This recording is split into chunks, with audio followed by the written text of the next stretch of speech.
right, my English teacher friends, Kristian Kuhn coming at you again, affectionately known as the Bob Ross at Composition, and we are going to grapple and tussle with an interesting essential question for today's writing workshop, and it is this: does SpongeBob Squarepants have any pedagogical merit whatsoever? And this is a super high engagement topic. My students ate this one up. And what I'm going to do in this demonstration is walk you through how to construct the introductory paragraph of the essay, and we'll employ either my declarative or inverted thesis heuristic. And then what I'll do is draft a few body paragraphs for you employing my syllogistic method heuristic. And then just for good measure, at the end of the essay, I'll show you how to tack on a conclusion paragraph. So before we dive into all of that good stuff, please subscribe to the channel. It's called Kristian Kuhn, the Bob Ross at Composition. Just recently, we eclipsed the 20K subscriber mark, and we are growing exponentially, which absolutely delights me. So tell a friend, tell a colleague, tell your students to subscribe, spread the word far and wide, and sit back and watch us grow. Now, in terms of source material for this particular essay, my students have very opinionated ideas and deeply rooted convictions with regards to their SpongeBob. So I did not want to pin them down to my sources. So it kind of became a quasi-research paper in the sense that I had them find 5 sources that they wanted to use to defend their particular thesis statement. But the one caveat I had was this, and it made it kind of a goofy assignment. They had to watch 2 episodes of any choosing that they wanted to, and I was so impressed by how much my students know about SpongeBob with regards to this. So they watched 2 episodes, and then they had to find 5 printed sources. So the question becomes this: once all of that is done and the annotations are taken care of, the question becomes, so how do I write the intro? And I've already alluded to this. I use something called the declarative and the inverted thesis heuristic. But, my friends, all of this makes no sense unless you do something. You got to Bob Ross your instruction, and here's what I mean by that. Teachers, get to the proverbial easel and canvas and paint with and for your students while using heuristics. I'm going to do it for you in this demonstration. And what you're going to see is actually student exemplars that my kids produced. And for context, I ran this with on-level junior. So I'm in New York State, so this is what my region students are doing. And you'll see about 4 introductions and 2 body paragraphs, and then some conclusion paragraphs as well. But in order to get my students to write at the caliber that you're going to see, I had to get to the canvas and paint with and for them all year long. So at the time of recording this, we're at President's Day weekend. I've been with my students since September 7th, and we've used these heuristics from day 1. And just like Bob Ross, he used heuristics. He used something called the wet on wet technique every time he did a natural landscape. And whenever we approach an expository mode, my students use the same 3 heuristics: declarative, inverted, syllogistic. So let's break this down and see what the declarative thesis heuristic is all about. So if you declare the thesis, you begin with the thesis. And this is actually the easiest way to go. So for my struggling emerging writers, after I model this and they sit there and they're like, I don't know what to do, I say, read the essential question and just boom, answer it. And every student can do that. They have an opinion about this. So you just answer the essential question in that opening sentence of the introductory paragraph and move on from there with some context and background. And what I mean by that is not this. Do not piggyback any of the source material. Don't quote, don't paraphrase. Your argument needs to be central. And you'll see this in the examples. What I refer to this as dropping the seeds of the line of reasoning. You kind of hint where the body paragraphs are going to go in the introductory paragraph, and you'll see that in just a sec. So it is an academic paper, even though it's kind of goofy. I want to see a fair amount of tier 2 level vocabulary. And what I mean by that is just your average run-of-the-mill SAT level caliber words. In my classroom, I run an intensive word study academy from day one all the way till the end of the academic year. So my students' vocab, it grows pretty, exponentially over the course of the academic year. So you'll see my students wielding some good verbiage. Sentence constructs is something else that I really focus a lot of concentration on. And I use something called Strunk and White's Write It Right, and they have rule number 18. And that espouses the idea that there's 12 different ways to cobble together a single sentence. But in addition to that, there's 20 ways to pattern those sentence types. So you'll see some really nifty syntactical maneuvering from my students here. And the big thing in the introduction is this. I'll just keep it simple. Don't parallel your syntax. Often struggling and emerging writers will over-rely on independent clauses and short, simple declarative sentences, so that we as teachers, when we read it, we hear da-dot, da-dot, da-dot, da-dot, da-dot, da-dot, da-dot, da-dot, da-dot. We don't want that cadence. We don't want that rhythm. So when you teach sentence constructs, you're really getting at voice, rhythm, and flow. And then, as always, my introductory paragraphs are 4 sentences, no more, no less, exactly 4 sentences. So we can flip that over on its head and do what's known as the inverted thesis. And in this case, you're going to answer the essential question in the 4th sentence. So you end with the thesis. So the student might choose to begin with context background. It might even take the shape of a hook or an analogy, but same old stuff. Focus on the tier 2 without gooning out, a fair amount of tier 2 level words. Focus on those sentence constructs for voice, rhythm, flow, and exactly 4 sentences. So let's unpack this and take a look at some student exemplars to see exactly how this looks on paper. So here's exemplar number 1. I'll read it top to bottom, and then I'll unpack it for you and tell you all the minutia that goes into it. So here it is. SpongeBob Squarepants, while immature in its presentation, holds many lessons that are essential to young viewers. Beneath the obnoxious and at times annoying characters and jokes, important teachings like hard work and determination are instilled in the audience. Both the pedagogical and moral merit of the show are apparent when one looks at the lessons truly being taught. Beneath the veil of childlike and inappropriate jokes, SpongeBob Squarepants teaches children important lessons that will guide them for the rest of their lives. So the one thing that I like to do during writing workshops is first identify where the thesis statement is. And I hear the answer to the essential question in the last sentence. So this is a quintessential top to bottom inverted thesis.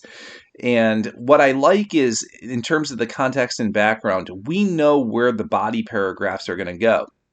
So it stands to reason that we're going to take a look at hard work and determination, right? That those are some of the skills that SpongeBob introduces, but also it has a pedagogical and moral component to it as well.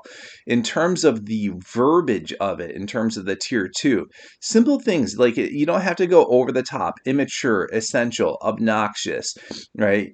Determination, instilled, pedagogical are all good words to get kids in that tier 2 wheelhouse. But this kid is not out of bounds. He's in his natural wheelhouse. It doesn't sound forced. It doesn't sound contrived.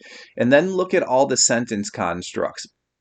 Do you see how 1 doesn't parallel 2, 2 doesn't parallel 3, and 3 doesn't parallel 4? That's one thing I look for in my students, is that if you drop a sentence construct, run like hell from it for a little bit and don't come back to it. Otherwise, that constitutes parallelism and creates that droning tone.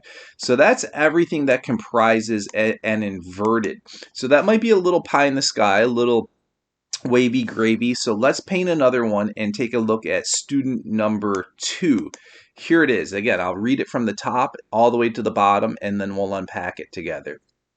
SpongeBob, the mascot for all things silly and lighthearted, is well known to be one of the least serious and educational characters in TV. This may be seen as its downfall to many, but it is secretly its greatest strength.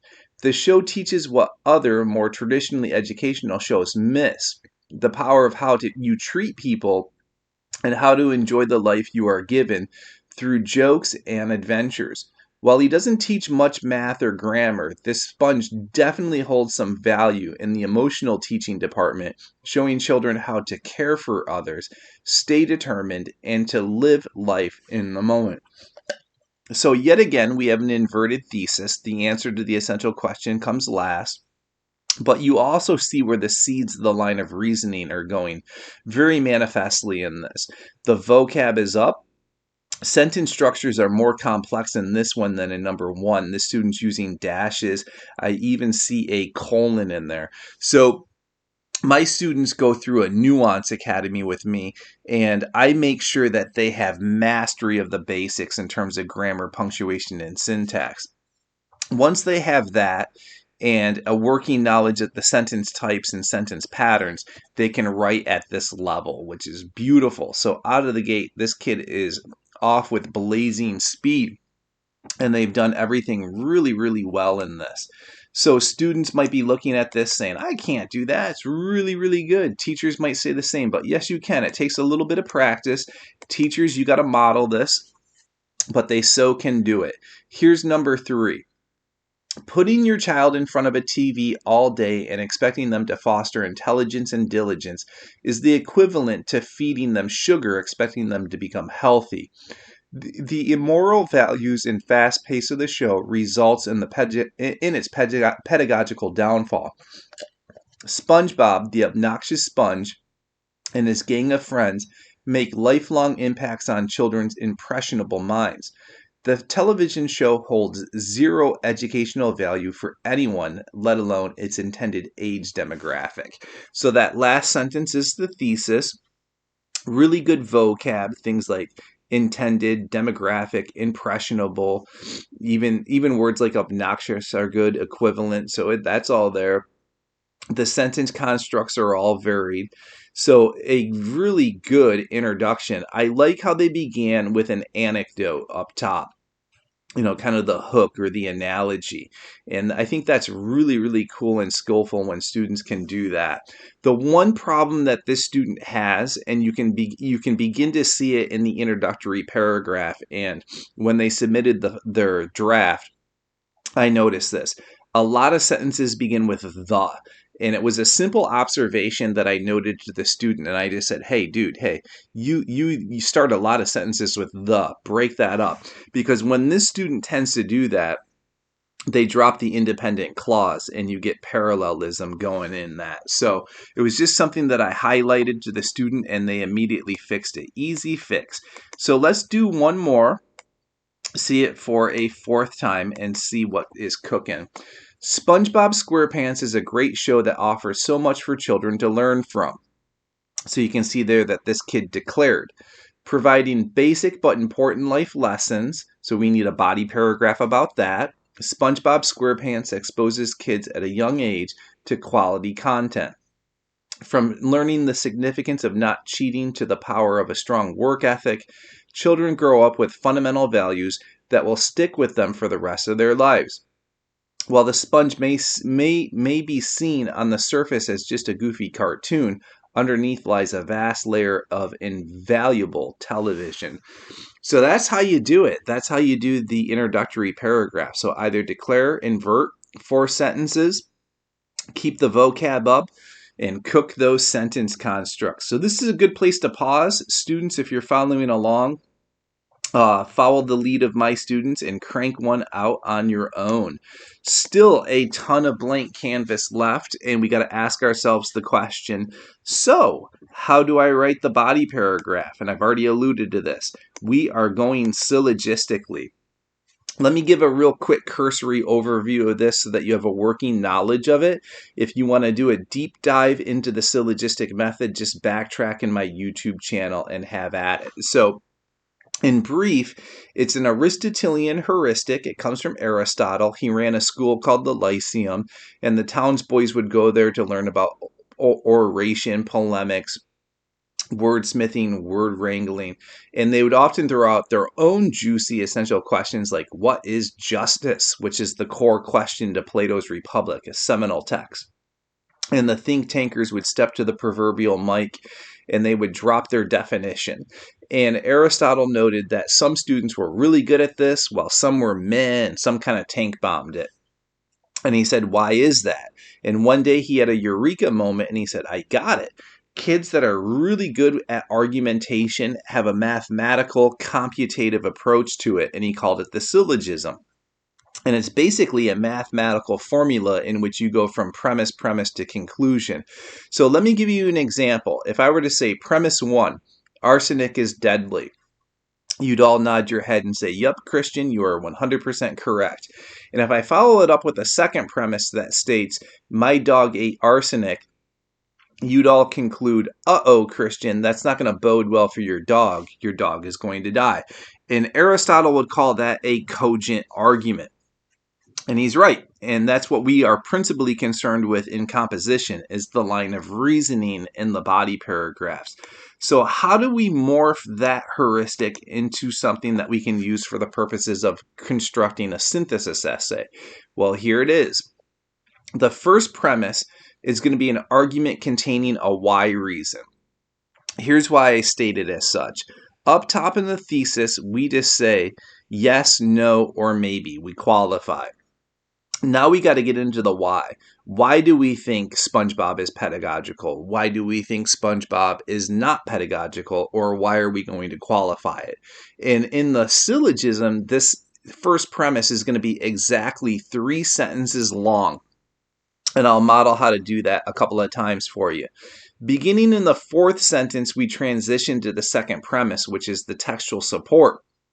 And this is where we draw from the resources that the students gathered. So you're going to quote and paraphrase in a teeter-totter balance. You don't want to do one far more at the expense of the other. And then we have to be mindful of this. Body paragraphs need to be concluded. And this is going to be our links, our echo, and we got to keep the promise of the first premise. And all of this is going to take 10 to 12 sentences. So we got to ask ourselves the question, how do I write a first premise? Well, for my struggling and emerging writers, I have some stems that they can use. And they are very simple. You can say, there is a clear reason as to why, or there are a couple of reasons why. If you state reason why, if you say reason why, it stands to reason that you're going to drop the why reason. And in 3 full sentences, it will look like this. There are several reasons as to why parents should pull the plug on the program. First, given the intended age demographics, the show offers 0 pedagogical value unless you're looking to instill the qualities of being rude and annoying. Study after study makes clear one simple fact. Young children learn nothing constructive from this particular television show. And at the end of the 3rd sentence in the body paragraphs, I do this when I workshop with students. I say, hey, in your own words, tell me the promise of the first premise. What quotes and paraphrases must you have? And this student did something called the enumerated approach. Do you see how they say first and then they say second to their reasons? So if we break down the first, we need quotes and paraphrases that show that SpongeBob only instills qualities of being rude and annoying. So probably a good thing to quote would be episodes that the kids watched, and even some of the articles allude to that as well. And then the second thing that they need to do is study after study. We need concrete scientific evidence to prove this, all right? So in the 4th sentence, you need quotes and paraphrases for the things that you promised in there. So quick recap. First premise, 3 sentences, argue the why reason. Once I am done with my first premise, I go quote hunting. I know I need quotes and paraphrases for everything that's promised in there, and that is going to constitute and comprise the support and the analysis of the second premise. So let me show you how to transition into that. So 4th sentence begins the second premise, and this is where I usually begin to quote and or paraphrase. So look where this student goes. In a recent study conducted by Johns Hopkins University and Mark Wilcox, They reported that the only takeaways from watching SpongeBob is the assurance that your child will become overstimulated, agitated, and negatively reinforced after watching the show for an hour. Well, that's a really silky smooth quote transition there. Good embedded quote. How did my student do it? I use something called the 5-word rule. If a student places a minimum of 5 words in front of the quote and keeps the quote relatively small, it should sound conversational. So we quoted, now we got to analyze it. Participants in the case study saw their heart rates accelerate and their eye movements shift at an alarming rate. Pam Shriver indicated, based on her own studies, that this is a surefire way to elicit ADHD in your child while erasing all of your positive child rearing. So we got to ask ourselves a question here. And this is where teachers, you can really speed up your grading if you use heuristics. Did we promise in the promise of the first premise any discussion whatsoever about the fact that if a child watches SpongeBob, that they have a propensity for developing ADHD? And the question is no. And this is where we've broken the line of reasoning. While this is written very well, like at a compositional level, this is really good writing, the kid broke the line of reasoning. So let's go on in the second premise, and I'll show you further what I mean by that. One episode that illustrates these points nicely is Season 2, Episode 10. Shriver notes that within a 5-minute span, there are 348 attentional blinks, 20 times the rate of ADHD values. Again, we did not promise a discussion of ADHD in the first premise. So we have a break in the line of reasoning. This is written syllogistically, but it's a logical fallacy because it's not what we promised. But this is only half of it. In this episode, SpongeBob and his friends are fiending for cigarettes and actually scheme up ways to secure a pack. Let me ask, how is this age appropriate and what kind of pedagogy is this? Further, Patrick, because he harbors a resentment towards SpongeBob, finds himself inflicting a massive wedgie on his friend. Holy moly, did we ever deviate from the promise of the first premise? Right, again, this is written extremely well, but we've not sustained a line of reasoning. We're at the end of the second premise, and we have to conclude the thought. We have to go all the way back to the first premise and to the thesis, and let's see where this student goes. I don't know about you, but I do not know many parents who are encouraging this type of behavior in their households. The bottom line is that parents need to parent and ensure that they are not being duped by an irresponsible TV babysitter. SpongeBob is not age appropriate, no matter how you slice it. So again, I'll reiterate this. Fantastic writing, but the line of reasoning is not intact. So we got to ask ourselves the question, how do I fix this? What do I do next? Because you just can't write an intro in one body paragraph. And I have a little icon there that says, get it fixed. Let me show you how to fix this by keeping the line of reasoning totally intact. And the question becomes, right, what do I do next? You bust out another syllogism. So this is going to be a 4-paragraph essay, intro, 2 bodies, conclusion. And in the second body paragraph, my students typically do their rebuttals and concessions. And teachers, you got to explicitly show them how to do that and unpack the verbiage of what that means. So let's retool a first premise and make sure that all of our quotes and paraphrases are germane to the promise of the first premise. So this one's going to be done perfectly perfect. In many regards, watching SpongeBob is in some cases good. First, teaching young kids about the habits of establishing a strong work ethic is unquestionably something we want all of our youth to know. So we know that we need to have quotes and or paraphrases about work ethic. Second, SpongeBob clearly illustrates for children how to effectively establish interpersonal relationships. So we need quotes and or paraphrases about those interpersonal relationships. So 3 sentences are done. We got to keep the promise of the first premise. The textual support and analysis has to be linked to those two things that we promised in that first premise. So fourth sentence again, let's immediately get into the textual support. These ideas are clearly manifest in the episode when the Krusty Krab is forced to shut its doors due to a lack of sales because the seas become overpolluted. SpongeBob does not rest on his laurels and say, "Ho hum, poor is me," but instead he immediately becomes resourceful and demonstrates his great ethic. All right, so we're perfect. We're paraphrasing a show. We're in the quality of work ethic. First, he appoints himself Czar of the Sea and gathers his friends to undertake a massive cleanup operation. In addition, he does this for free under humble disguises.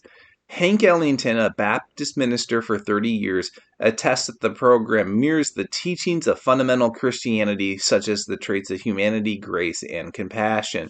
So we've drawn from two sources. We got the episode and we got Frank Ellington. We use the 5-word rule there. We got to unpack the quote.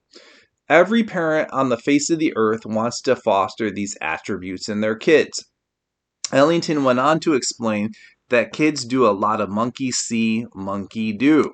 And I'm out of space here, so I got to go on to the next slide. And he's right. Young children often mimic and mirror their environments. SpongeBob, therefore, is perfectly okay for kids to watch, especially if we want to teach them how to become better people and citizens. Vicky Dover concurs in that she sees a certain moral decay in our country over the past few decades.